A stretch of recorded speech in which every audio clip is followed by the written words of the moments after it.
Tapi memang pertanyaan menarik, kenapa Gibran nggak mau datang ya?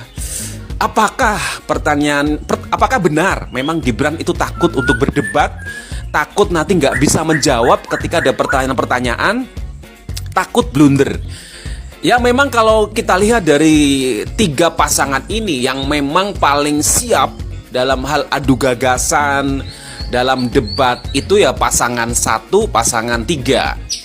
Anies, Muhaimin, kita tahulah pengalaman politiknya, kemudian bagaimana komunikasinya, bagaimana dia public speakingnya, ya cara bicaranya, karena udah pengalaman organisasi, pengalaman juga memimpin, pengalaman menjadi anggota dewan ini Caimin ya, termasuk juga Pak Ganjar, dia dari legislatif, jadi awalnya jadi anggota DPR, kemudian menjadi gubernur.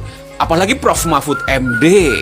Nah, yang notabene syarat pengalaman begitu ya.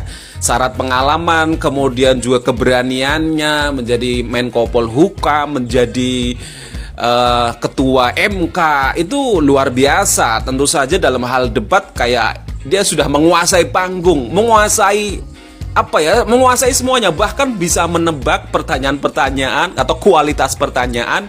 Dan Prof Mahfud bisa bisa menguasai panggung, bisa mencuri perhatian dengan statement-statementnya. Nah, mungkin yang ditakutkan Gibran barangkali itu ya, takut blunder, takut salah ngomong, takut juga tidak bisa menjawab pertanyaan, tidak menguasai persoalan. Nah, termasuk juga kemampuan Prabowo pun itu juga secara debat, kualitas diskusi, kualitas argumentasi tentu ya kalah dengan pasangan 2 ini ya, pasangan 1 dan pasangan 3. Tapi begini, apakah serta-merta ketika orang tidak pandai diskusi, orang tidak pandai debat, orang tidak pandai menyampaikan pesan melalui komunikasi ya, terutama komunikasi lisan ya, seperti public speaking, kemampuan berbicara, itu serta-merta akan menurunkan kualitas atau bobot seseorang, sehingga akan mempengaruhi dari sisi elektabilitas. Ya, tentu kita harus gali. Saya kok melihat Gibran ya seperti bapaknya ya, Pak Jokowi. Jadi punya strategi-strategi tersendiri. Jadi kadang hadir di sebuah debat atau komunikasi publik atau diskusi publik, menganggap itu antara penting dan tidak penting begitu. Bagi Jokowi atau Gibran barangkali lebih penting waktunya untuk dihabiskan bersama masyarakat ya, bersama rakyat, belusukan, bersalaman dengan warga. Ya memang dalam teori komunikasi bahwa komunikasi itu bukan hanya secara lisan, bukan hanya public speaking, ngomong di depan orang, berretorika, menyampaikan gagasan, ide, bukan serta-merta itu. Tetapi komunikasi ada gestur ya, ada visual, ada bahasa tubuh. Kadang Jokowi itu nggak mau bicara, nggak mau dengan kata-kata, termasuk Gibran itu menirunya. Tapi dengan kerja ya, dengan langkah nyata, dengan gestur, dengan dia terjun ke masyarakat gitu ya. Kadang dijawab dengan begitu. Misalkan adu gagasan, adu tentang bagaimana ekonomi ke depan, bagaimana pemberantasan korupsi ke depan. Tahu-tahu Jokowi membuktikan dengan sebuah visualisasi yang menunjukkan itu menjawab pertanyaan publik gitu. Kadang begitu.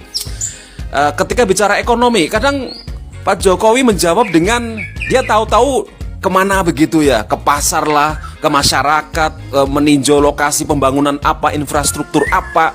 Kadang menjawabnya begitu, tidak langsung dengan kata-kata, dengan retorika. Saya menduganya kok begitu. Tapi memang ini ya, kadang begini, ini juga bisa diuntungkan Mas Gibran ini, ketika memang publik sangat menunggu statement dari Gibran ketika diskusi atau ketika debat. Nah, bisa jadi Gibran ini kayak jadi kuda hitam, tahu-tahu kayak memberikan surprise, kayak kemarin ya, ketika deklarasi, orang kan menunggu statement Gibran, kayak apa nanti deklarasi, jangan-jangan hanya normatif begitu. Tapi tiba-tiba Gibran tampil di panggung tanpa teks, ya dia bahkan memperagakan beberapa alat peraga program-programnya dengan teknik public speaking yang menurut saya keren, gestur yang keren juga, komunikasi ya kepada audiensnya, menyapa audiens.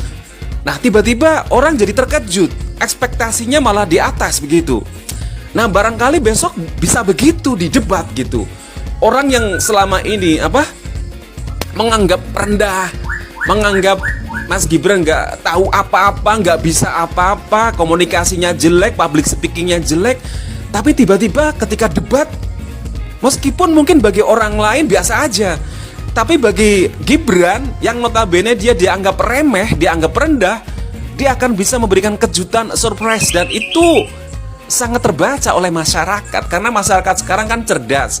Orang yang hanya pandai kata-kata di atas panggung, di atas mimbar, pinter beretorika, sama orang yang mau kerja, yang mau bisa mempraktekkan, yang bisa menjadi teladan.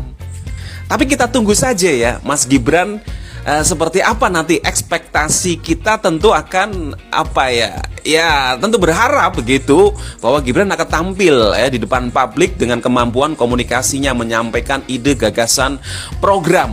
Nah, kejutan apa lagi yang nanti ditampilkan oleh Gibran gitu. Yang pasti kita akan menunggu bagaimana 3 capres cawapres ini bersaing ya, dan kita akan menikmatinya.